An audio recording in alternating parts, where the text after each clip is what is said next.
시장에 있겠습니다. 네, 여러분 안녕하세요. 올해 한 해가 저물어 갑니다. 올해 한 해를 연초에 동심동덕의 한 해다 이렇게 정했는데, 같은 마음으로 같은 뜻을 이루자라는 뜻이었죠. 오늘 그 동심동덕의 한 해를 마무리하면서 올해 거둔 성과를 시민 여러분께 소개해드리고, 그리고 2024년도에 추진할 주요 업무 계획을 말씀드리겠습니다. 우선 새해에는 우리 세종시민 여러분 모두 건강하시고 그리고 소망하신 모든 일들이 이루어지시기를 기원드립니다. 작년을 동심동덕이라 정했습니다만, 우리 시는 2024년도의 사자성어로 유지필성이라 선정을 했습니다. 뜻이 있으면 반드시 이룬다는 각오로 장기적인 안목을 갖고 향후 10년을 준비하는 혁신을 통해 국정운영의 중심이자 제2의 수도에 걸맞게 세종시 발전을 위한 뜻을 세우고 이루어 나가겠다는 뜻입니다. 전국적으로 수준 높은 세종시민의 기대 그리고 눈높이에 맞추기 위해서 과거와 절연한다는 생각을 갖고 내년부터 2024년부터 세종시의 대개조라고 할까요? 시작하도록 하겠습니다. 변즉생, 불변즉사라. 변하면 살고 변하지 않으면 죽는다. 이런 위기가 혁신의 기회라고 생각을 하면서 조직과 인력을 혁신하고 그리고 미래 투자적인 관점의 재정 역할을 정립해서 우리 세종시의 성장 동력을 확인해 나가겠습니다. 향후 10년을 준비하는 새로운 미래 전략 사업을 발굴하고 각종 현안 과제를 속도감 있게 추진하면서 계획 중인 국제 행사를 차질 없이 준비해서 시민에게 희망을 주는 성과와 변화를 이끌어 나겠습니다. 또한 지방시대를 선도하는 국가 정책을 제안하고 대규모 투자 사업을 유치하여 세종시의 미래를 희망으로 바꿔 나가겠습니다. 어제 여러분께서는 저도 같이 보셨습니다만, 바로 어제 중입자 가속기 암치료센터 건립을 위한 협약을 체결하고 중부권 의료 인프라의 획기적 변화를 이끌어낸 것처럼 한글문화단지, KTX 세종역 설치, 양자기술 및 사이버 보안 혁신 선도지구 조성 등 세종시에 적합한 국가사업을 유치하겠습니다. 아울러 대규모 민간 투자를 통해서 세종시 내 금강의 관광 매력도를 향상시키는 비단강 금빛 프로젝트를 본격 추진하겠습니다. 세종 스마트 국가산단이 국토부 최종 승인을 받은 만큼 국내외 자본 및 기업을 대상으로 본격적인 투자 유치 활동을 전개하겠습니다.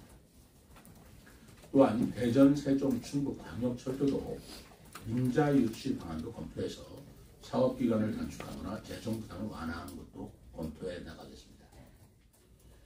시민과의 약속을 지키기 위해 저로서는 최선을 다할 것을 약속드리면서 8대 과제를 중심으로 2023년 성과와 2024년 주요 업무에 대해서 말씀을 드리겠습니다. 첫째는 행정수도를 뛰어넘는 제2의 수도 세종이 되도록 하겠습니다. 그동안 제2의 수도로서의 위상을 확립하기 위해 노력한 결과 국회 세종이사당 건립을 위한 국회 규칙과 재정특례 연장을 위한 세종시법 개정안이 국회 본회의를 통과한 바 있습니다. 이제 세종시는 국회와 정부, 대통령 집무실이 모여있는 국정 운영의 중심이며 실질적인 대한민국 제2의 수도로서 기능하면서 그 위상을 견고히 해나갈 것입니다. 국회 세종의사당과 대통령 집무실이 대한민국을 대표하는 랜드마크 건물로서 세종 시민의 자랑이 되도록 국회 및 정부와 협조 체계를 강화하는 한편 제2의 수도로서 법적 기반을 마련하기 위해 행정수도 개헌 논의를 확산하고 세종시법 전면 개정을 추진하겠습니다. 세종시법 전면 개정을 통해 제2의 수도로서의 기능과 지위를 확보하고 세계적인 도시로 성장할 수 있는 발판을 마련할 수 있도록 개정안 마련과 정부 국회를 통한 정책화 활동을 강화해 나가겠습니다.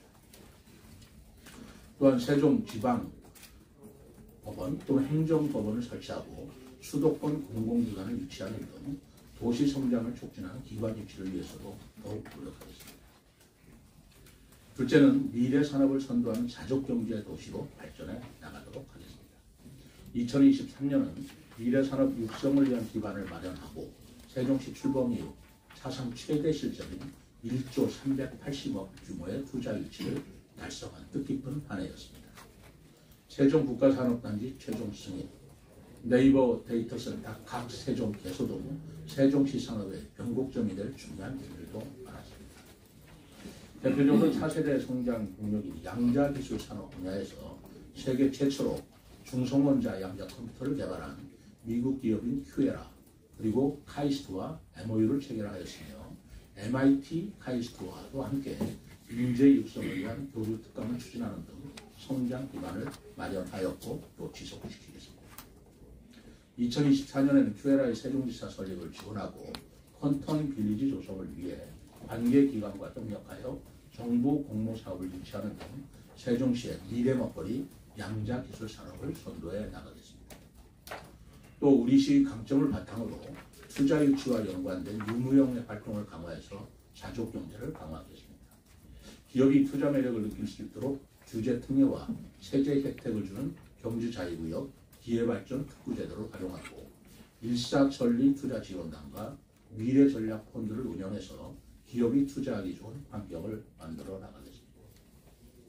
그리고 사이버 보안, 스마트시티, UAM, 자율자동차, 드론 등 미래산업 분야에서 테스트 베드로 세종시를 찾도록 기술, 장비, 규제 특례 등 기업 지원 패키지를 지속적으로 제공하겠습니다. 지역을 살리는 기업과 소상공인 지원에도 힘쓰겠습니다. 지역 일자리 전담기관인 세종 일자리 경제진흥원과 소상공인 종합지원센터를 신설하고 기업 민원 해결센터를 시청 1층에 해결해 기업과 소상공인 원스톱 지원 체계를 마련하겠습니다. 또 기업 소상공인 금융지원과 영인전 발행을 확대하고 전통시장 시설을 확충해 전통시장의 경쟁력도 확보해서 가족경제 기반을 튼튼히 하겠습니다. 셋째는 품격과 매력이 넘치는 정원 속의 문화도시를 만들어 나가겠습니다. 2023년은 세종시가 문화관광 분야에서 나아가야 할 정체성을 찾고 싹을 틔운 한 해였다고 문화재단을 문화관광재단으로 새롭게 출범시켰으며 세종축제에 역대 최대 관람객이 방문하여 향후 충청권의 대표 축제로서의 성장 잠재력을 보여주었다고 생각합니다. 국립민속박물관 세종시 이전이 확정되었고 2024년 정부 예산에 이전 비용 61억을 반영시켜 속도감 있게 사업을 추진할 수 있게 되었습니다. 또한 새롭게 정원 속의 도시로의 정체성을 확립해 나가며 2023년 뉴 가든 시티상을 수상하고 국제 정원도시 평가 결과 최고 등급인 5블룸 실버를 획득하여 그 가능성을 인정받은 바 있습니다. 이제 세종시 문화적 품격과 매력을 높이기 위해서 정원 속의 도시 세종과 비단강 금빛 프로젝트 등 핵심 콘텐츠를 만들며 시민 여러분과 함께 매력 넘치는 문화관광 도시의 새로운 도약을 이루어내겠습니다. 우선 2026년 세종국제정원도시 박람회 개최를 준비하여 세종시 정원 인프라를 확충하고 개선해 나가겠습니다. 대표 축제의 정체성이 확립된 만큼 전 국민이 찾는 수준 있는 축제로 다듬어 선보이겠으며 이응다리 정월 대보름 달맞이 축제도 전통문화 대표 축제로 새롭게 시민들에게 선보일 예정입니다. 또한 2027년 4개 세계대학 경기 개최 준비에 만전을 기하여서 체육 인프라 등도 점검해 나가겠습니다. 시민들이 기대하는 반다비 빙상장을 연내 개장해서 공개 종목에 대한 육성 및 지원도 확대해 나가겠습니다. 새로운 관광 상품과 특색 있는 문화, 박물관 콘텐츠를 지속 보강해 찾고 싶은 도시로 만들어 나가겠습니다. 궁극적으로는 전 국민이 찾아와 즐기고 휴식할 수 있는 품격 있는 국내 최고의 정원 관광 도시로 만들어 나갈 계획입니다. 네 번째는 시민에게 편리한 미래 교통 혁신을 실현해 나가겠습니다. 그동안 대중교통 혁신 추진단을 출범하고 시민의 입장에서 새롭게 교통 체계를 바꾸기 위한 준비를 착실히 해왔습니다. 누리콜 같은 특별 교통수단 보급률 전국 1위를 달성하였고 대전, 세종, 충북 광역철도 사업이 기재부 예비타당성 대상 사업에 선정되었으며 셔클 차량 정차 및 운행구역 확대 등 단계적으로 교통혁신을 지속해왔습니다. 2024년은 그동안의 대중교통 혁신을 위한 노력을 시민이 체감할 수 있도록 버스 체계를 전면 개편하고 제2의 수도에 걸맞는 도로 철도망을 준비해 나가겠습니다. 우선 세종역 월 정액권 세종 이용 패스를 출시하고 12개 버스 노선 신설, 90대 버스를 증차해 대중교통 이용도를 획기적으로 개선하겠습니다. 월 2만 원으로 5만 원까지 사용이 가능하며 어울림까지 무료로 이용이 가능한 이용 패스는 영인정과 함께 세종시 새로운 시민 브랜드로 발전해 나갈 수 있도록 준비를 철저히 하겠습니다. 대전, 세종, 충북 광역철도의 경우에는 민간 투자 방식까지 폭넓게 검토해서 사업을 속도감 있게 추진할 수 있도록 국토부 등 관계기관과 협력을 강화해 나가겠으며 KTX 세종역, 고속도로 천마을 IC 설치, 금강교량 신설 등 도시 성장에 맞춰 도로 철도망이 준비될 수 있도록 모든 노력을 다하겠습니다. 아울러 시선 유도봉 등 도로 안전시설을 합리적으로 재정비하고 주차장, 회전 교차로를 추가 설치하여 시민 불편도 해소하겠습니다. 다섯째, 안전과 여성이 편안한 명품 안전도시로서 시민의 안전을 소홀히 하지 않겠습니다.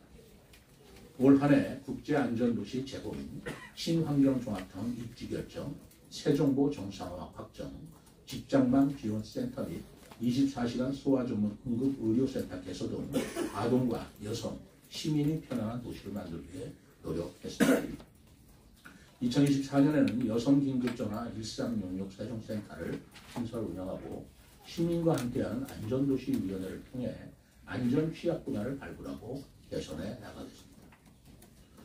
선제적인 안전 감찰과 안전 점검의 날 운영, 위기관리 매뉴얼 개선 등을 통해 안전사고를 예방하고 다중이용시설, 안전사각지대, 재해취약지역, 지역축제 등을 상시 점검하는 등의 사고 예방 대응 체계를 구축하겠습니다.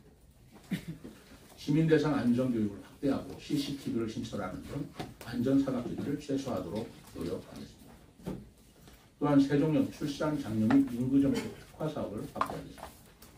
국공립 어린이 보육시설 다함께 돌봄 섹터를 지속 확충하고 출산 장려금과 미혼 남녀 인연 만들기 행사, 공공시설 나만의 결혼식 등 여성 및 보육정책 우수 지자체로서 촘촘하게 정책을 설계하고 확대해 나가겠습니다. 여섯째, 사랑과 건강이 넘치는 따뜻한 의료복지 도시로서 사랑받고 사랑하는 세종시가 되도록 하겠습니다.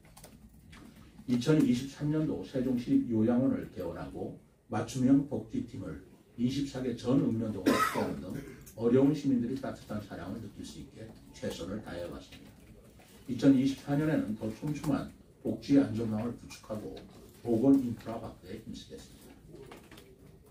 장애인 복지 서비스 종합시설인 방곡 종합복지센터를 개관하고 저소득층 자활 역량을 강화해 나가겠으며 찾아가는 어르신 모바일 길잡이 사업, 독거노인 맞춤 돌봄 서비스 제공 등 공백 없는 노인 복지를 지원해 나가겠습니다. 주거복지센터를 통한 취약계층 맞춤형 지원과 전세 사기 피해자를 위한 종합지원 서비스도 지속적으로 제공하겠으며 응급의료 지원단을 신설하고 정신건강 예비상담 시스템을 24시간 운영해 시민건강보호체계로 강화해 나가겠습니다. 일곱 번째는 배우고 즐기는 세계적 한글 문화 수도로 나아가겠습니다. 23년도는 우리 시의 한글을 향한 사랑과 노력을 인정받아 지자체 최초로 한글날 기념 정부 경축식을 세종시에서 개최한 매우 의미 있는 한 해였습니다. 앞으로도 한글문화진흥을 선도하는 한글문화 수도로서 다양한 한글 시책과 한글문화 단지 조성에 힘쓰겠습니다. 한글날 정부 경축식 세종시 개최를 정착시키고 어린이 한글 맞춤법 대회를 전국대회로 확대 개최하겠으며 도시 전체에 한글 디자인을 적용해 나가며 한글 사랑거리 및 한글 간판 등을 활성화할 계획입니다. 또한 한국어 및 한국문화 확산과 교류 겨점이 될 한국문화단지 계획을 구체화해서 국가정책에 반영될 수 있도록 지속적으로 협의해 나가겠습니다. 이 한글문화단지에는 한글 연구 및 교육과 한글문화 체험관, 한옥 호텔 등을 집적해서 한국 문화의 세계적 거점으로 조성할 계획입니다. 또한 배움이 즐거운 미래 교육 도시를 만들며 청년의 성장을 지원해 나가겠습니다. 교육청과의 긴밀한 협의를 통해 2024년 교육 자유 특구 지정을 위한 사업을 발굴하고 개교 예정인 공동 캠퍼스 입주 대학을 포함한 시 소재 대학과 지역 혁신을 위한 협력을 강화해 나가겠습니다. 세종형 해외 유학 제도를 운영해 지역 핵심 인재의 성장을 지원하고 청년들의 안정적인 지역 정착을 위한 청년 전세 보증금 반환 보증료를 지원하는 등 청년 주거 복지와 일자리 지원 정책도 확대해 나가겠습니다. 마지막 8번째로는 지방시대를 선도하는 균형발전 대표도시로 발전해 나가겠습니다. 그동안 수도권 집중화에 대응하는 지역으로 충청권이 가장 공고한 협력체계를 구축해 왔습니다. 특별자치단체 합동추진단과 2027년 충청권 하계 세계대학 경기대회 조직위가 소재한 우리 시가 중요한 역할을 해왔습니다. 앞으로도 충청권이 힘을 합쳐 지방시대의 중추적 역할을 다할 수 있도록 충청지방정부 연합 출범을 준비하고 협력사업을 고도화할 수 있도록 노력하며 대통령 지방시대위원회와의 협력도 강화해 나가겠습니다. 세종시 읍면지역의 활력을 불어넣기 위해 빈집정비를 포함한 미래마을 사업, 조치원 원도심에 특화된 로컬 컨텐츠 타운 조성 사업, 군 비행장 통합 이전 사업 등을 추진해 왔습니다. 연내 조치원 비행 안전구역 축소가 확정 고시될 예정입니다. 조치원 발전을 위한 수건 사항을 해결하게 돼서 매우 뜻깊게 생각하며 주요 사업들을 2024년도에는 더욱 고도화하고 내실 있게 추진해서 시민들이 체감할 수 있는 성과를 도출을 하겠습니다. 도농 상생 발전을 위해 시행한 농업인 수당 사업을 안정적으로 정착시키고 칭신장터 4호점, 소담동의 개장과 함께 판매 품목 다양화 등 로컬 푸드 사업을 지속적으로 혁신하겠습니다. 또한 시민이 공감하는 동물복지와 청정축산을 위해 유기동물센터 조성과 악취관리 등급제를 새롭게 추진하겠으며 철저한 방역을 통해 가축 전염병 청정 지역을 유지하겠습니다. 지금까지 2024년도 주요 업무 계획을 말씀드렸습니다. 이제 출범 11년을 지나 세종시가 지금까지 풍족한 재정을 기반으로 성장해온 방식이 유효하지 않은 시기가 올해 끝나는 것을 알고 있습니다. 지금의 위기와 도전은 세종시가 앞으로 어떤 도시가 될 것인지 묻고 있습니다. 갑진년새 행정수도 그 이상의 창조와 도전으로 자족균을 갖춘 대표적인 대한민국 도시 미래 전략 수도를 완성할 수 있도록 최선을 다하겠습니다. 망설이지 않고 가보지 않은 길을 개척해 나가고 혁신을 통해 세종시 향후 10년을 준비하겠으며 중앙부처 및 의회와도 철저히 소통하고 협력해 나가겠습니다. 언론인과 39만 세종시민 여러분의 깊은 관심과 아낌없는 협조를 요청드립니다. 감사합니다. 네, 이어서 질의 답변 시간을 갖도록 하겠습니다. 질의하시기 전 손을 들고 언론사 명과 성함을 말씀해 주시고 질의하실 때에는 브리핑 주제를 중심으로 간단하게 요약해서 질의해 주시면 감사하겠습니다. ATN 이기자님.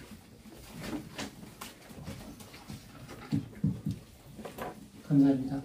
여러 기자님께서 질의가 있기 때문에 간단하게 시장님께 여쭤보겠습니다. 올해 초 동심동돌이라는 목표에 시민들과 직원들과 소통 과정을 거쳐 지금까지 걸어오셨는데 묘하게 이 부분에 대해서 개인적으로 평가 부분을 짤막하게 설명해 주시면 좋겠습니다. 어떤 의미가 있었고 앞으로 어떤 의미에서 그 건을 채워가겠다. 이 두 가지로 말씀해 주시면 감사하겠습니다. 개인적인 말씀 묻는 거예요. 개인적으로 물어보시니까 개인적으로 솔직하게 말씀을 드릴게요. 사실은 작년에 올해입니다만 작년에 제가 취임을 해서 6개월이 지나고 본격적인 새해를 맞이하면서 가장 어려웠던 게 첫째는 재정난이었습니다. 여러분들 잘 아시죠? 우선 그동안 코로나다 뭐다 여러 가지 이유 때문에 세종시가 부채가 상당히 누적돼 있었고 그 누적된 부채를 안고 세종시에 운영을 한다는 게 쉽지 않은 문제였습니다. 그렇기 때문에 나름대로 긴축재정을 하고 그리고 또 효율적인 재정 안정을 위해서 노력을 기울여왔는데 이것은 혼자서 될 문제는 아닙니다. 우리 시민들과 함께 그리고 우리 공직자들과 함께 그리고 의회와 함께 하지 않으면 어려운 사업이었는데 나름대로 동심동덕이라는 그런 슬로건에 협조를 해주신 분이라고 생각합니다만 그래도 큰 재정에 큰 탈 없이 사업을 진행한다고 생각하고요. 두 번째로 제가 가장 어려웠던 것이 정치적으로 의회가 여소야대 구조를 가지고 있지 않습니까? 우리 집행부와 의회 간에 갈등이 심화되지 않을까, 협조가 원만히 이루어지지 않으면 어떡할까라는 문제에 제가 고심이 있었던 게 사실입니다. 동심동덕이라는 것은 바로 의회다 또는 집행부다 하는 정치적인 역학관계를 떠나서 세종시민 전체를 위해서 같이 힘을 합하자. 그를 위해서는 제가 늘 얘기했지만 진정성을 가지고 이해하고 서로 소통을 하면 해결될 것이다 라는 것인데 그 부분에 있어서도 의회 여러 가지 협조에 감사드리면서 어려웠던 과제가 무난하게 넘어가지 않았나 생각을 합니다.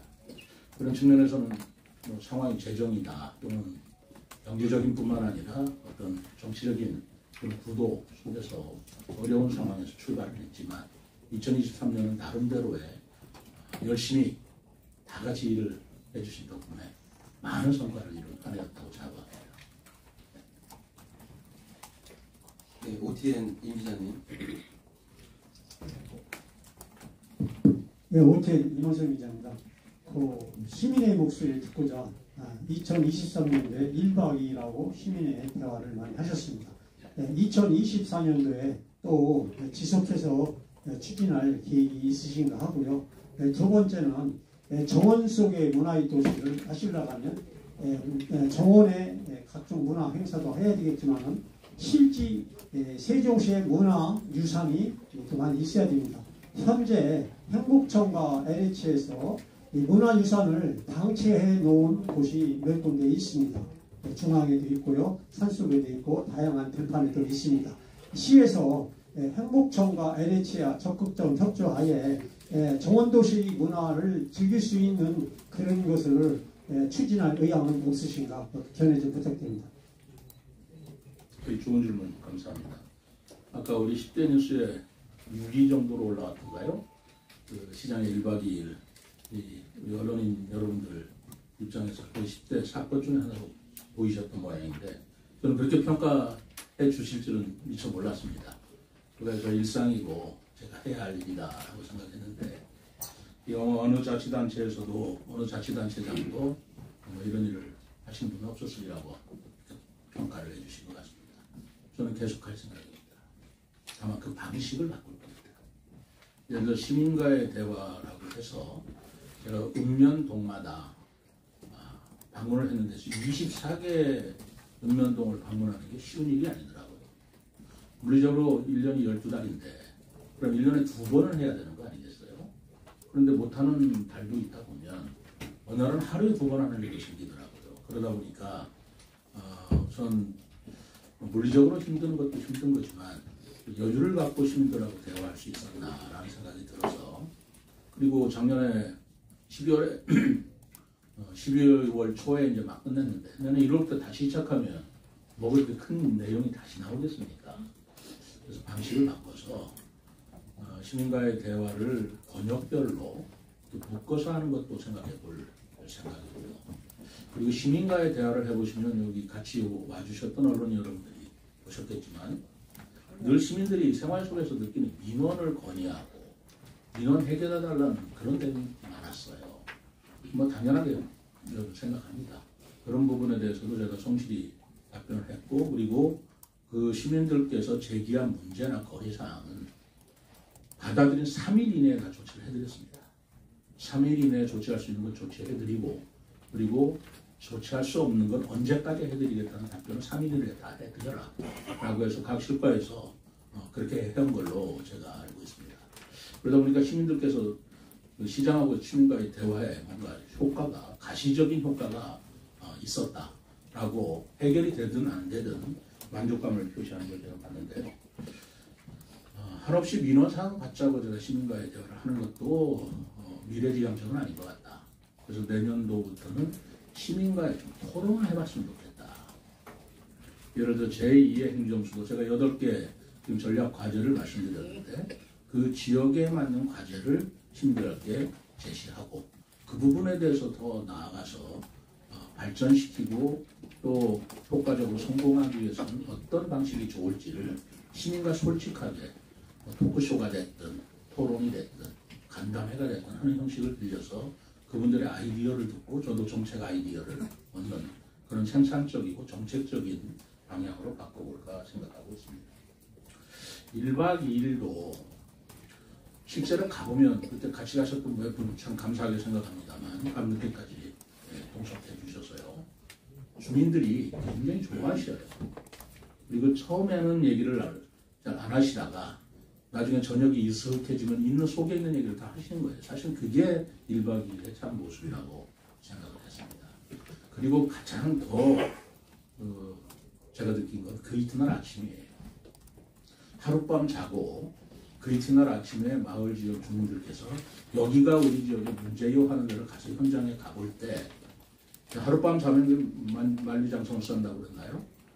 왜 그런지 정이 들어서 그분들도 굉장히 다정하게 말씀해 주시고 저도 현장에 가서 새벽에 그렇게 해서 현장을 둘러보고 같이 해장국 먹는 그런 그 경험이 아마 해보지 않은 사람은 모를 정도의 큰 보람과 즐거움이 있었습니다.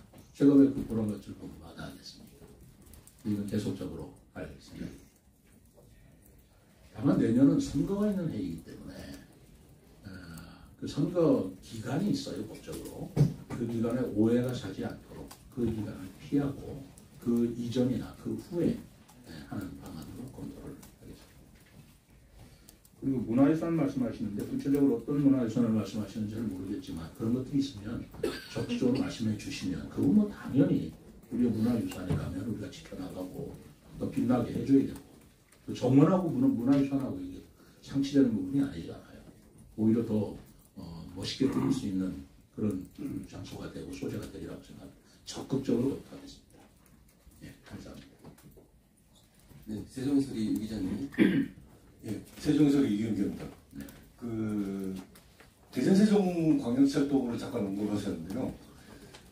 이게 아시다시피 이제 올해 하반기에 그 예비타당성 조사 대상사업이 선정되지 않습니까? 그러면 내년부터 한 예타가 한 2년 가까이 길어지면 한 3, 4년이 될 수도 있는데 뭐 이제 그 정부맘이죠. 정부맘인데 여기 민자로라던 표현을 쓰신 거 보면은 아마 시장님 저기 혹시 원희룡 장관이나 이제 국토부 차관도 이렇게 접촉을 하고 그러셨을 텐데 그 대화에서 후순위로 밀릴 거라는 어떤 그 뉘앙스랄까 그런 언급을 받으셨는지 어떤 건지 시민들은 이제 물론 조속히 되길 원하는데 빨리 되기 어렵다고 생각을 하셨기 때문에 이런 민자로라는 어떤 표현을 쓰신 건지 어떤 건지 좀 듣고 싶습니다. 거꾸로죠. 민자 유치로 민자철도가 되면 예타가 면제가 됩니다. 그러니까 2, 3년 걸릴 필요가 없어요.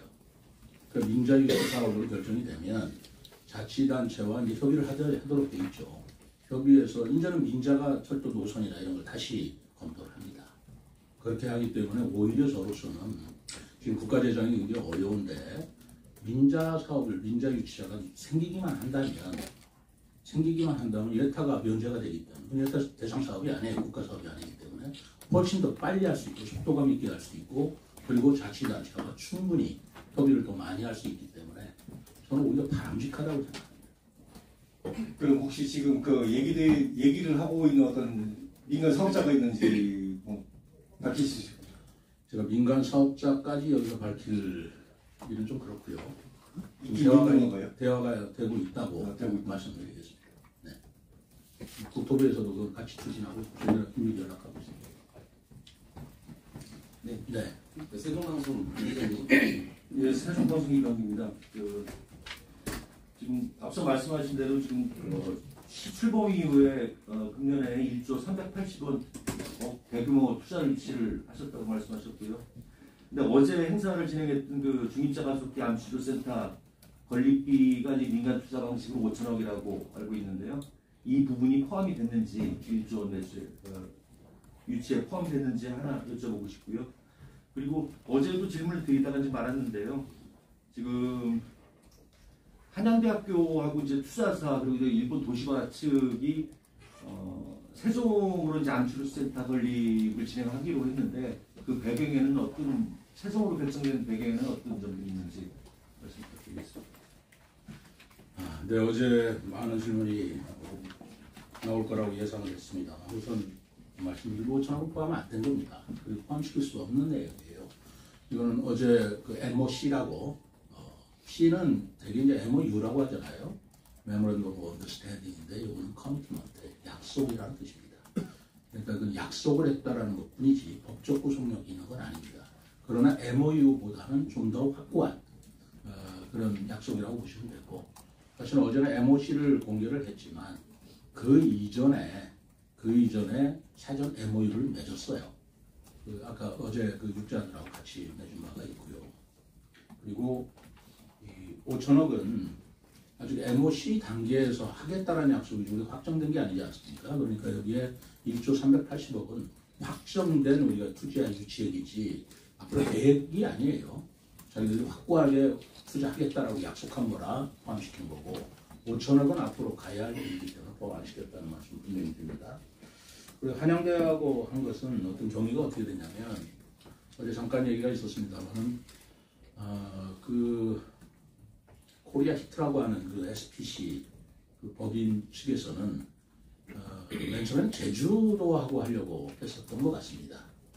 제주대학하고 하려고 했던 것 같고, 거기에 부지까지도 개별적으로 사서 거기에 추진을 해오던 그런 과정이었는데, 제주대학 측에서 어떤 이유 때문에 그걸 중지를 한 것 같아요. 병원 측에서, 정확하게는 제주대학 병원 측에서 중지를 했다고 난 들었습니다.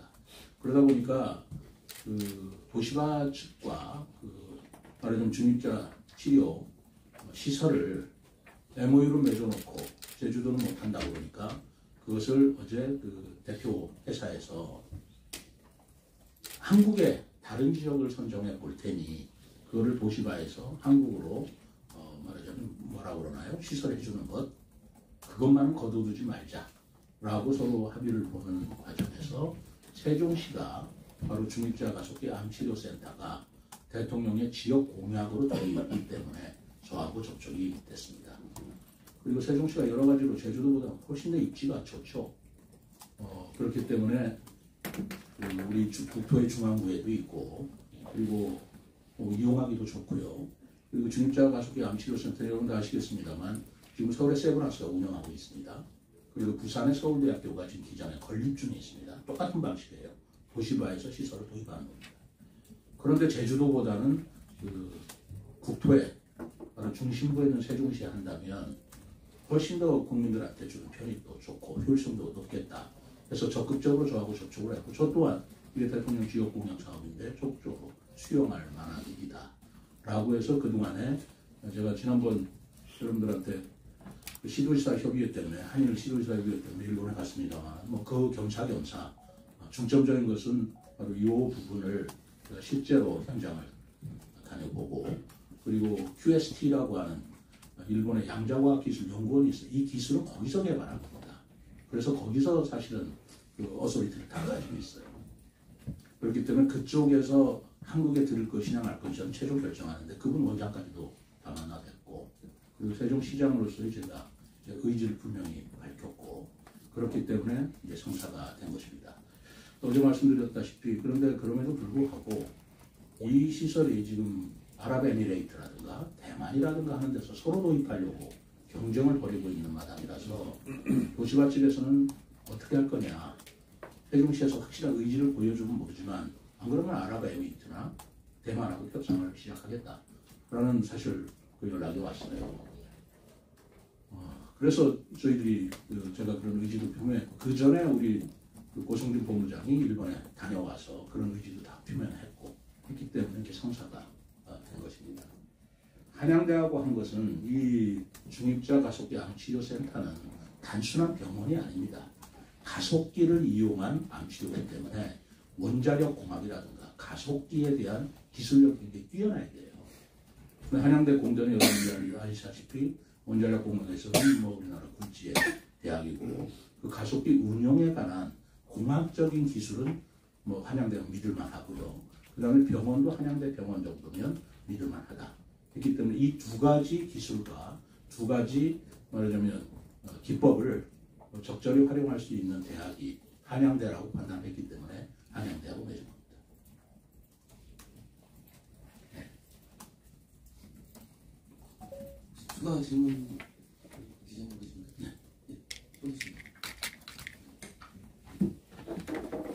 전 말씀하십니까? 예, 맞습니다. 글골타임에서 최영갑입니다. 모처럼 시장님께 제가 말씀드린 것 같은데요. 한 해 동안 정말 고생 많으시고 정말 열정적인 시점에서도 옆에서 쭉 나름대로 여러 가지 관심을 많이 가졌습니다. 다른 질문이라기보다는요. 이 방금 말씀하신 그 여러 가지 뭡니까 중입자 가족들까지 또 데이터 센터 각세종 거기 저도 그때 참관했을 때 놀랍더라고요. 그런 시설이 세종에 와 있다는 게 세종의 어떤 가능성을 실현할 수 있는 참 좋은 기업이다라고 생각했는데 요즘 아시다시피 AI가 난리죠. 각 분야에서 엄청나게 하루가 다르게 급변하고 있는데 이제 세종시 같은 경우에 이제 지금 전 분야에 걸쳐서 AI를 녹여서 그 행정을 하고 미래를 이제 계획하는 건지 그래서 AI 말씀을 이제 전 분야에 녹여서 표시를 안 내시고 이렇게 강조를 하시는 건지 아니면 또 나름대로 어떤 계획이 있으신지 그게 좀 궁금합니다. 네. AI 산업을 말씀하시는 건데요. 예. 저도 공학자가 아니라 AI에 대해서 정확하게 이거다라고 말씀을 드리지만 그러나 인공지능이라는 AI 때문에 양자 컴퓨터 산업도 시작이 된 걸로 저는 알고 있습니다. 그걸 연구하다 보니까 양자 컴퓨터라는 산업도 나온 거고요. 그리고 지금 인공지능이 없으면 앞으로 산업이 얼마나 더 나아갈지를 모를지 모릅니다. 자율주행 자동차도 전부 다 AI 기반으로 하는 것이고요. 로봇도 따지고 보면 AI 기반 아니겠어요? 그리고 또 우리가 생각하는 UAM, 뭐라고 해야 되는가, 어반 에어 모빌리티라고 하는 거죠. 그걸 그렇게 표현하니까 되게 어렵더라고요. 그래서 그걸 항공 택시라고 한다든가, 아니면 하늘 택시라고 한다든가, 스카이 택시라고 하는데, 그러면 쉽게 이해가 되려고 봅니다. 그것도 결국은 무인으로 운영하는 것이라면, 그것도 AI와 관계가 있다고 보여집니다. 또 제가 생각하는 세종시에서의 AI 중에 중요한 하나가 디지털 트윈입니다. 예를 들어서 세종시를 현재 보이는 도시, 그걸 오프라인 도시라고 한다면 사이버상에서 몇 개 분야만 다시 구현하는 그 트윈시티를 만들어서 사이버 트윈시티죠. 그 트윈시티에서 시뮬레이션을 돌려보면 우리가 실제로 그 현장에 가서 조사하는 것보다 훨씬 더 효과적인 과학적인 걸 얻을 수가 있어요. 예를 들자면 교통 문제 같은 겁니다. 그러니까 우리 도로라든가 교통체계 시스템, 신호등 체계를 전부 다 디지털 트윈으로 우리가 사이버상에서 구현할 수 있다면 시시각각으로 실시간으로 교통 문제를 해결할 수 있는 중요한 단서를 얻을 수가 있죠. 빅데이터와 AI하고 결국은 그 차이가 그 차이라고 생각하지만 이런 것들이 앞으로 우리 도시 운영이나 아니면 도시 산업에 큰 기반이 될 거라는 것은 의심할 수 없을 겁니다. 그래서 AI 산업 같은 것을 응용한 양자 컴퓨터라든가 자율 자동차라든가 로봇 산업이라든가 스마트 시티라든가 UAM이라든가 하는 것들은 AI를 개발시키겠다라는 것은 순수 공학적의 개념이고 AI를 활용한 도시에는 어떻게 응용하겠다라는 점에 있어서는 제가 지금 말씀드린 그런 내용이 녹여있다고 생각합니다.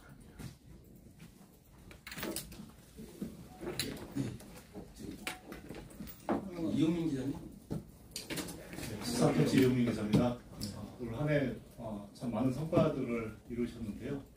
너무 많아서 정리하기가 어렵습니다. 감사합니다. 올 한 해 시장님께서 가장 큰 성과라고 생각하시는 1순위부터 3순위 그리고 가장 아쉬웠던 부분들 1순위에서 3순위, 그다음에 내년에 추진할 정책 중에서 시장님께서 가장 애착이 가는 정책 1순위부터 3순위까지 말씀해 주시면 감사하겠습니다. 시간을 주셔야지 그냥. 근데 우리 기자 여러분들이나 시민 여러분들이 보시는 성과와 시장으로서 제가 보는 성과가 좀 다릅니다. 그건 솔직하게 말씀드릴게요. 그 성과라는 것은 시민들이 보시기에는 그런 거 있으면 좋았네 라고 하지만 제가 느끼는 성과는 정말 어려운 걸 해냈다 라는 게 성과라고 생각을 해요. 정확하게 비교를 해보자고요.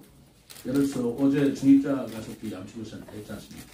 그거와 국회의사당이 이쪽으로 이전 확정된 거와 큰 의미로서는 국회의사당이 성과로서 크게 일본을 써야 되는 건 당연한 겁니다. 그러나 제 개인적으로는 중입자 가속기가 훨씬 더 성과라고 생각합니다. 이것은 국회의 문제는 사실 저 혼자 해결할 수 있는 문제도 아니고 국회 차원에서도 얘기가 돼야 되는 거고 이건 국정 차원에서 우려이 되기 때문에 큰 물줄기 속에서 흘러가는 것에 저는 같이 동참을 했다고 그럴까? 같이 거기에 적극적으로 노력을 했다는 것뿐이지만 중입자 가속기나 양자 컴퓨터 분야는 그건 오로지 시장으로서 뛰어온 결과입니다. 저희들이 하지 않았다면 오지 않았을 사업들인데 그것이 장래적으로 시민들한테는 굉장한 편익을 또는 효과를 드릴 것이다 라고 생각하는데 그거는 의외로 별로 그렇게 드러나질 않는 것 같아요. 근데 그거를 위해서 제가 작년 한 해 양자 컴퓨터를 그 말하자면 그 퀘라하고 카이스트하고 업무 협약 맺는 거 간단한 하루의 행사였지만 그거를 위해서 제가 보스턴 가고 워싱턴 DC 갔을 때 교통 문제 때문에 갔다고는 말씀을 드렸지만 사실 물밑에서는 그거 작업을 많이 했었습니다. 이번에 일본에서도 한일 지사 협의회로 갔지만 사실 물밑에서는 중입자 가속기 양치료센터를 어떻게든지 유치해 보려고 제가 굉장한 노력을 했는데 그거를 다 공개하고 세상 살 수는 없잖아요. 그런 노력에 비한다면 제가 제일 먼저 크게 칠 것이 이게 앞으로 어떻게 될지는 모르지만 저로서는 가보지 않은 일을 뚜벅뚜벅 혼자서 헤쳐냈다라는 의미로 중입자 가속기 저는 치고 싶고요. 그리고 양자 컴퓨터 저는 치고 싶습니다. 비행 구역이나 이런 것들은 사실 솔직히 말해서 제 성과는 아니잖아요. 제 성과는 아니고 국방부가 노력을 해주고 우리가 노력을 했지만 그런 권한은 국방부가 가지고 있기 때문에 그런 것이고 저는 그 두 가지를 칩니다만 세 번째로는 뭘 쳐야 오를까요? 정원도시라고 저는 생각합니다. 정원도시의 캐나다의 CIB에 가서 그 최고 그 평가를 받은 것 그거 간단한 것 같지만 그렇지 않습니다. 그리고 정원도시로 우리가 추진하겠다고 발상하는 것 자체가 그걸 쉽게 할 수 있는 일이 아니잖아요. 뭐 그런 거라든가 그리고 투자 유치 1조 380억이라고 그랬는데요. 그거 간단한 거 아닙니다. 그냥 불러 들어오는 게 아니에요. 뭐 그건 제가 했다기보다는 솔직히 우리 경제통상국장이나 그때 투자 유치 담당관이나 그 공무원들이 굉장히 애쓴 결과라고 생각을 합니다만 그런 문제. 그리고 또 하나 있다면 친환경종합타운 그 입지 결정한 문제입니다. 그것도 뭐 결과로 봐서는 그렇게 된 거 아닌가라고 하지만 그렇게까지 이루어지기 위해서는 우리 공무원들과 저와 사실 물밑에서 굉장히 고민을 많이 했고 그분과 대화를 하고 하는 그 과정이 굉장히 힘들었던 그런 것이다. 힘들게 일함으로써 얻어낸 애쓴 결과 그것이 저는 가장 큰 성과라고 생각을 하고 있어서 차라리 그런 것들이 좀 큰 성과라고 생각을 하고 있어요. 내년도에 제가 꼭 하고 싶은 게 있다면 저는 아까도 얘기했지만 교통 문제 해결을 해줘야 됩니다. 이것은 제가 누차 얘기하지만 이건 복지 정책이 아니에요. 우리 5, 6 생활권 앞으로 3,000세대 내년도에 분양이 된다고 하는데 우리 그 자가용 갖고 오시는 분이 도로만 어떻게 하시겠습니까? 저로서는 잠이하는 문제로 중요한 문제입니다. 그렇기 때문에 대중교통으로 우리가 전환하지 않으면 안 된다라는 생각을 시작했던 건데 제가 묘한 걸 느끼고 있어요. 사실 교통 그 버스 요금 무료화로 제가 맨 처음에 전국 최초로 터뜨렸습니다. 그러나 그거보다는 재정난 때문에 그랬습니다. 그러나 이응 패스가 더 효과적이다라는 우리 전문가 보고도 있어서 그 이응 패스 문제로 전환을 시켰지만 왠지 그리고 나서는 전국이 지금 뭐 버스 어떻게 하겠다, 무료 카드를 쓰겠다, 버스 뭐 공공관리 전부 다 뒤따라오는 것 같은 기분이 저는 솔직히 갖고 있어요. 뭐 저희들 걸 벤치마킹 했다든가 아니면 저희들 따라한다고는 굳이 제가 말씀드릴 수는 없지만 어쨌든 가지 않은 일을 제가 먼저 걷고 나니까 뒤따라 걸어온 사람들이 많더라 라는 것에 제가 책임감도 느끼지만 내년도에 어떻게 하든지 성공시켜야 되겠다는 생각을 가지고 있고요. 정원도시도요. 지금 시민들께서 아직 개념이 안 드실지 모릅니다. 우리 언론 여러분들께서 그건 뭔가 싶을 텐데 두고 보십시오. 정원도시 박람회를 제가 하면서 갑자기 전자치단체가 정원도시 하는 것을 저는 느끼고 있습니다. 이것도 저희들이 먼저 스타트를 끌으니까 뒤따라오는 것 같은 기분이 드는데 그것은 뒤따라오든 안 하든 그게 중요한 게 아니라 미래 우리 사회, 우리나라가 가야 할 길이라고 저는 생각을 하고 있습니다. 그래서 이 두 가지를 제가 꼭 성공을 시켜야 되겠다라는 말씀 드리고요. 세 번째로 꼭 하고 싶은 게 있습니다. 한글문화단지입니다. 이것도 정말 굉장히 어렵습니다. 지난한 것이에요. 왜냐하면 한글문화단지를 만드는 것이 한글이라고 한국어라고 하면 지방사업으로 될 수는 없잖아요. 국가사업으로 가져야 될 문제 아니겠어요? 그런데 지금 우리나라가 이제 한국어가 전 세계적으로 이렇게 붐을 일으키고 있고 또 확산되고 있음에도 불구하고 그것을 거점화시키고 확산 보고시킬 수 있는 그런 근거가 서울에 있는 몇 개 대학밖에 더 있겠냐. 그래서 이거 국가적으로 추진해야 할 일이다. 그렇다면 어디냐? 세종시다. 그런 사명감을 가지고 대통령실이나 문체부 장관한테 수없이 건의를 드려왔고요. 그 결과가 행안부에서 한글날 행사를 바로 세종시에서 개최하는 사실 역사적으로 처음으로 있었던 일입니다. 그러나 그것도 이제 매년 정착되기 위해서는 또 부단한 노력을 해야 됩니다. 왜냐하면 저는 이렇게 예상하고 있어요. 세종시에서 한글날 행사, 국가 행사를 했다. 굉장한 성과입니다.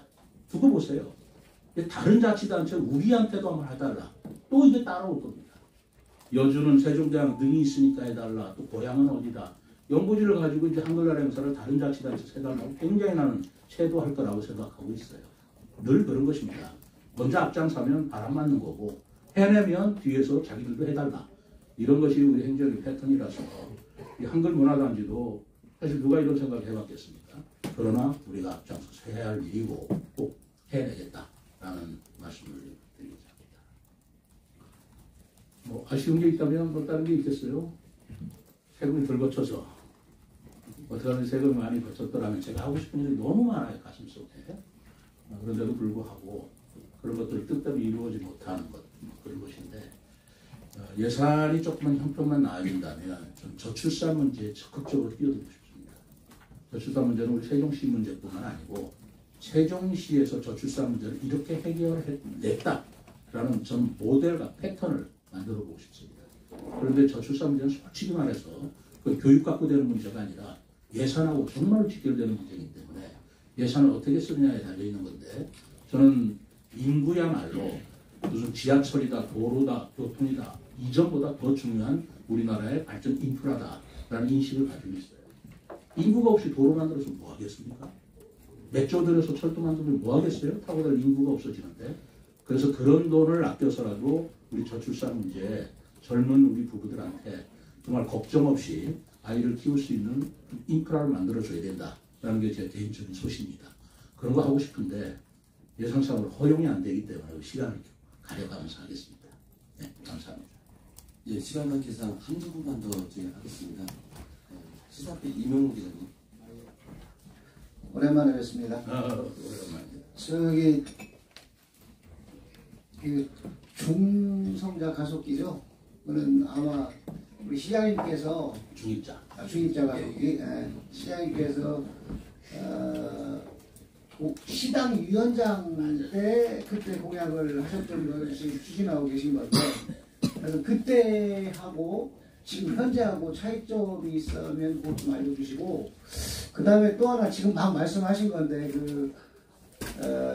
소위 그러니까는 저출산 문제와 관련해서 이 오늘 8대 과제 중에 보면 엔젤 투자가 있더라고요.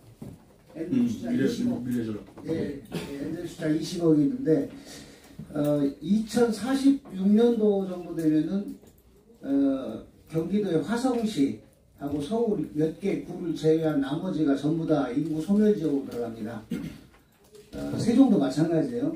그런데 이 세종이 지속 가능 발전한 도시로 남으려면 첫째로 그 일자리를 통해서 청년들이 정착할 수 있게 해줘야 되는데 지금 그 엔젤 투자 부분이 너무 좀 미약한 게 아닌가 하는 생각이 들어서 그 부분에 추가 확대 같은 생각은 안 가지시는지 묻고 싶습니다. 네.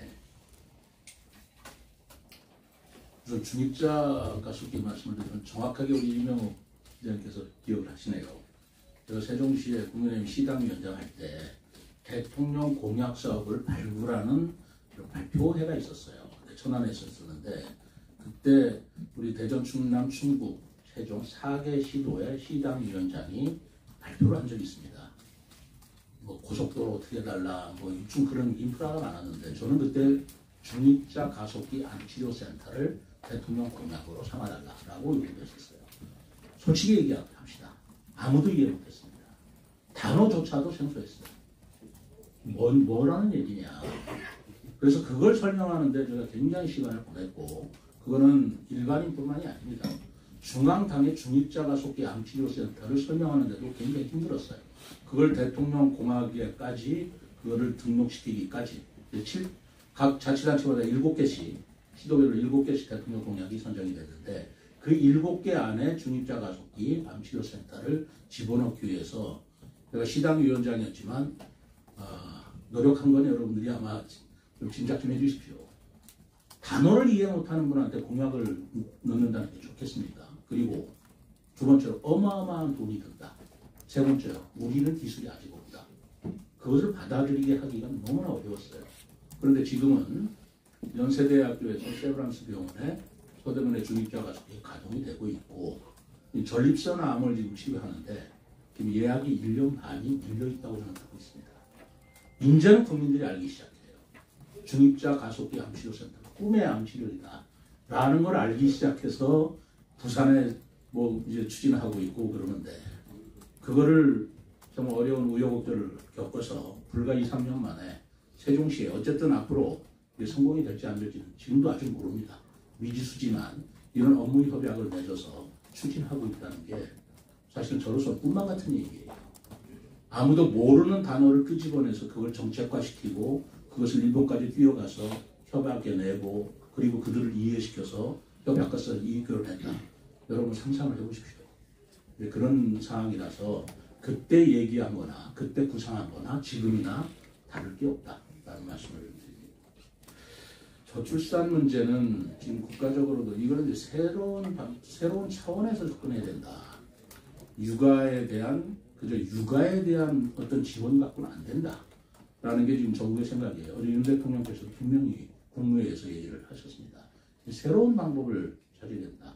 그러다 보니까 지금 어제 언론 보도 보셨는지 모르겠네요. 신혼부부들, 젊은 부부들한테 5억까지 1% 대출을 해주겠다. 은행 대출을 해서 그 주택을 구입하는데 1%, 그러니까 거의 이자가 없는 거죠. 1% 이자로 5억까지 대출을 해주는 것으로 방식을 바꿨습니다. 그리고 아이를 낳는다면 혼인신고 안 해도 해주겠다. 그러니까 부부라고 젊은 신혼부부 아니고 혼인신고 안 해도 아이를 낳겠다고 해주겠다. 뭐 이런 획기적인 방법들이 지금 나올 수밖에 없고 그런 획기적이라고 생각하기보다는 저는 절실한 문제라고 생각합니다. 이렇게 절실하게 파고들어도 우리 젊은 이들이 미래에 대한 희망 또는 아이를 낳고 기르는 것에 대한 부담감을 어떻게 덜어줄 수 있냐라고 생각하는 건데 국가적으로도 그렇게 추진을 하겠지만 저는 자치단체 시 차원에서는 어떻게 할 것이냐라는 문제에 좀 더 중점을 기울일까 해요. 일자리도 일자리지만 제가 생각하고 있는 것은 어쨌든 젊은 그 부부들이 아이를 낳으면 누가 키워줘야 되는데 키워줄 사람이 없기 때문에 자기가 직장을 그만두거나 엄청난 부담을 느끼는 거 아니겠나? 그게 저는 첫 번째라고 생각합니다. 제가 딸을 키워봐서 압니다. 우리 딸이 하는 얘기가 그거더라고요. 직장 다닐 때 누가 애를 봐줘야 되는데 엄마를 한없이 불러올 수도 없고 어린이집 들어가자니 줄을 서야 되고 그래서 저는 어린이집 확충이 굉장히 중요하다라고 저는 생각을 해요. 아이를 낳으시면 국가가 또는 우리 시가 키워주겠습니다. 이렇게 안심을 해야를 할 거 아니에요. 거기에 돈을 아낄 일이 아니다. 난 그렇게 생각을 하고 있어요. 뭐 그게 정책적으로 맞는지 안 맞는지는 더 검증을 해보겠습니다만 어쨌든 이 저출산 문제는 시와 국가가 다 같이 정말 우리의 절실한 문제로 이걸 해결해 나가야 된다라고 생각을 해서 일자리 만드는 미래 우리 전략 펀드를 뭐 늘린다 하는 것도 굉장히 된다고 하겠습니다. 마지막으로 한 번만 받을까요? 경중일보 김정 기자님. 예, 경충일보 김재훈 기자입니다. 그 앞서 기자분들이 좋은 질문을 하셨기 때문에 저는 가벼운 질문 하나 올리겠습니다. 그 시장님께서 행복청장으로 계실 적에 세종시의 마을과 학교 이름을 우리말로 지으신 걸로 저는 알고 있습니다. 이것을 아는 사람은 별로 없을 거라고 저는 또 짐작이 되는데요. 이런 구상을 하신 계기가 계시다면 한 말씀 해주시죠. 제가 행복청장으로 그때 부임한 게 2011년도 5월이었습니다. 5월이었는데 이제 세종특별자치시라는 이름이 생겼어요. 그런데 저는 그때 어떻게 생각하면 도시를 설계하는 입장에서 가장 중요한 것은 도시의 영혼이라고 생각해요. 이런 윤학적인 표현입니다만 이 도시의 정체성을 무엇으로 삼을 것인가. 갑자기 어떤 세종특별자치가 됐습니다. 그러고 하는 얘기는 명품도시라는 거예요. 세계적인 명품도시. 저는 굉장히 공허하다고 생각했어요. 그래서 청장 시절에 도시의 어떤 영혼을 불러일으키기 위해서 도시의 정체성, 도시의 뿌리를 우리가 찾아서 이 도시를 발전시켜야 이 도시의 생명력이 있는 건데 그 도시의 뿌리를 어디서 찾을 거냐라고 할 때 이름에서 찾을 수밖에 없다라고 생각을 했습니다. 그러니까 세종대왕의 이름을 따서 세종시가 됐으면 세종대왕의 가장 큰 업적은 한글을 기려줘야 되지 않겠는가. 그것을 바로 이 도시의 정체성과 영혼으로 삼아야 옳겠다. 라고 해서 지금부터 건설되는 적어도 개인 시설은 아니지만 도로 시설이나 학교, 교량 이런 거는 전부 다 우리말로 한번 해보자 라고 해서 그런 발상을 했던 것인데 그때도 사실 한글학계에서 그 얘기를 했더니 상당히 놀랐어요. 그래서 그거를 그렇게 하면서 행복청장이 바뀌면 또 방침이 바뀔까봐 제가 도로, 교량 2030년까지 지어질 이름을 다 짓고 나왔습니다. 1300개. 그래서 1300개를 짓고 나왔고 그걸 한글학계에서 굉장히 높이 평가를 해줬습니다. 근데 그 외에 동시에 한글 박물관이 생겼어요. 서울에, 용산에. 근데 그 한글 박물관을 만드신 분이 누구냐면 그 당시에 지금 현재 유인촌 문체부 장관이에요. 그래서 한글학계에서 그 연말에 유인촌 장관하고 저하고 불러서 한글 학교에서 주는 최고의 상이 큰 별상입니다. 우리말로 말하면 대상이죠. 근데 한글 이름을 쓰니까 큰 별상이더라고요. 한글 학회 큰 별상을 유 장관하고 저하고 같이 받았어요. 그 사진이 지금도 있습니다. 그 전에 유 장관님한테 그 사진을 보내드렸어요. 장관님은 한글 박물관을 만들어서 그리고 저는 행복청장으로서 바로 그 한글 이름을 지었기 때문에 한글 학회 큰 별상 받은 거 기억하십니까? 그런데 이제 유 장관께서는 두 번째로 문체부 장관이 되셨고 저는 세종시장이 되었습니다. 그랬다면 그때 한번 뛰어나가 봅시다. 그래서 세종시를 한글 문화도시로 만들고 한글 문화단지를 만들고 하는데 적극적으로 좀 지원해 주시고 그리고 협조해 주시기 바랍니다. 라는 말씀을 법무부를 통해 드렸죠. 뭐 그 양반도 애정은 있지만 좀 봐야 되겠습니다. 그런 열정을 가지고 했던 것이고 그 한글뿐만 아니라 우리 세종시가 가져가야 될 여러 가지 큰 그림이 있습니다만은 그 배경은 그때 그렇게 되었다는 말씀을 드립니다. 네, 그 마지막 한 분, 그래서 송경화 기자님. 네, 뉴스상으로 송경화입니다. 결이 좀 다른 질문을 좀 드리겠는데요. 지금 그 시민 한 분이 교통교부세 관련해서 그 공무원을 고발하는 사건이 있었습니다. 그 관련해서 그리고 의정부에서 그 보도자료 내기를 시장님께서 적극적으로 지원을 하겠다 이렇게 말씀하셨다는데 그 지원하겠다는 그 말씀이 어떤 뜻인지 그거 하고요. 그 고발인은 이제 앞으로 수사를 앞두고 있는데 거기에 대한 방안이라든지 어떤 뭐 말씀이 있으시면 좀 부탁드리겠습니다. 그거는요. 정말 잘하셨네요. 그거는 제가 그분들에 대해서 적극적으로 뭐 아니다 기다라고 얘기를 안 하는 이유는 그분들이 세종시를 사랑하기 때문에, 그리고 교부세를 더 줘야 된다라는 필요성을 저런 식으로 표시하는 것에 대해서 저는 감사를 드려야 할 일이지 그거를 틀렸다라고 할 수는 없는 얘기예요. 그러나 논리는 맞지는 않습니다. 논리를 맞지 않는 이유를 제가 말씀을 드리고 잘 됐습니다. 근데 기사 잘 봤어요. 정확하게 쓰셨대요. 첫째로 세종시는 기초자치단체와 광역자치단체를 겸하는 단계층제 구조예요. 그러다 보니까 우리가 시군구가 없어요. 그러면 보통 교부세라고 하는 것은 기초분이 있고 광역분이 있는 건데 그 기초 단위에서 기준재정 수요라는 게 생깁니다. 기준재정 수요라는 게 생기는데 그것이 부족할 때 그 부족분을 바로 기준재정 지출에 의해서 교부세로 얹어주는 건데 우리는 군 단위, 시군 단위가 없기 때문에 기준재정 수요를 계산할 단위가 없어요. 그렇지 않습니까? 그러니까 교부세를 산정할 수가 없는 겁니다.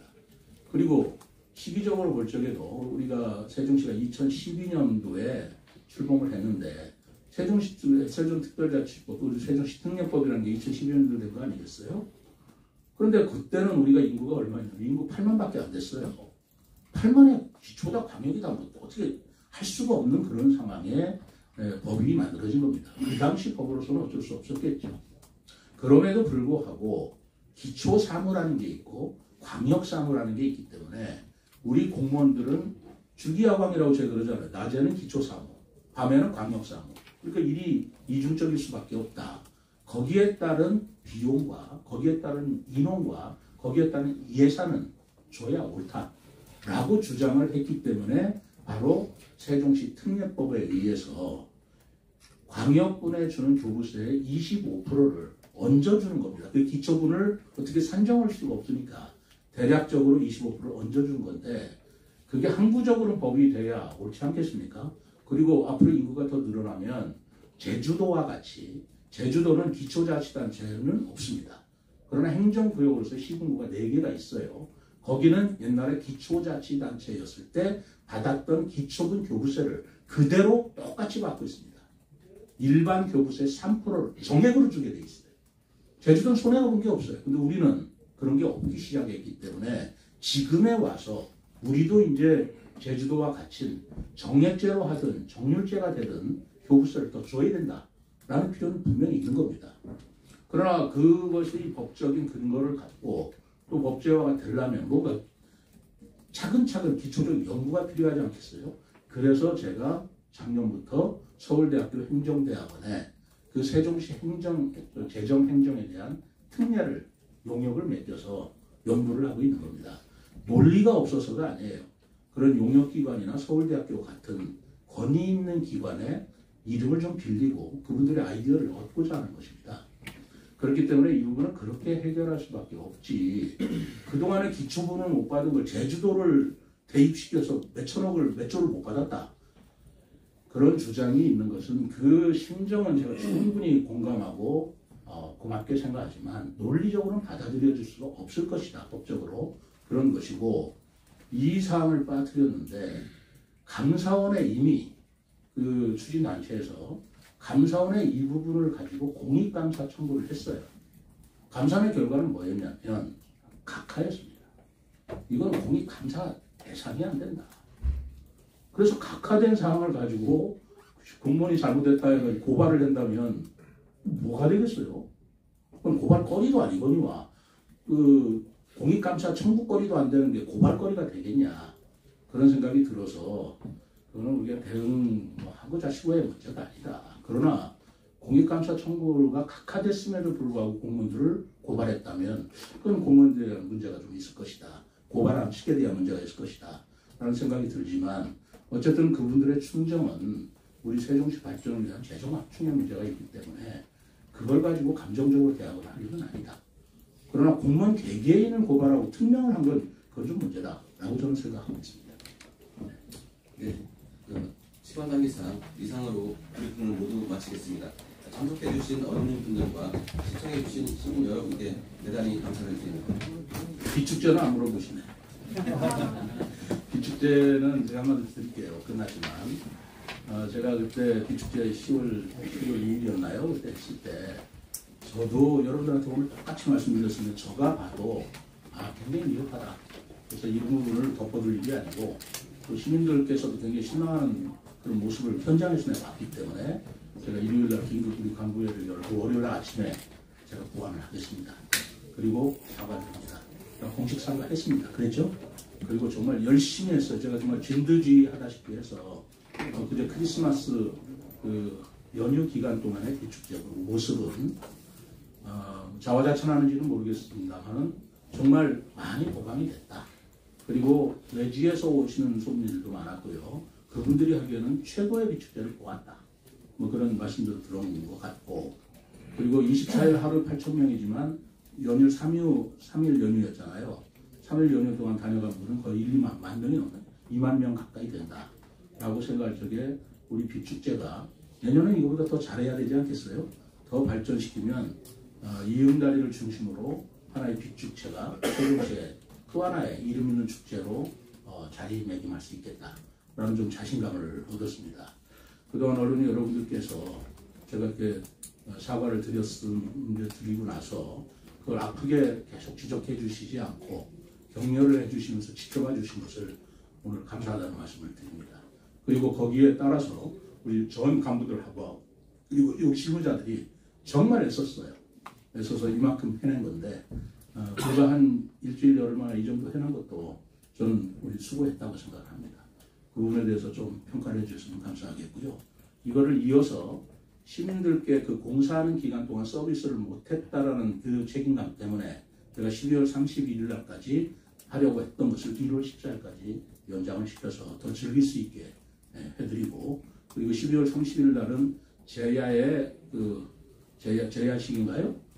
제야 행사 할 적에 하나 쪽에 적절히 협조를 해서 불꽃놀이를 해서 이 불꽃 내지는 비축제를 하이라이트로 저희들 장식을 하고 시민들한테 선보이겠다라는 말씀을 드립니다. 그동안 언론 여러분들께서 지켜봐 주시고 격려해 주신 것 진심으로 감사드립니다. 고맙습니다. 박수 쳐주실래요?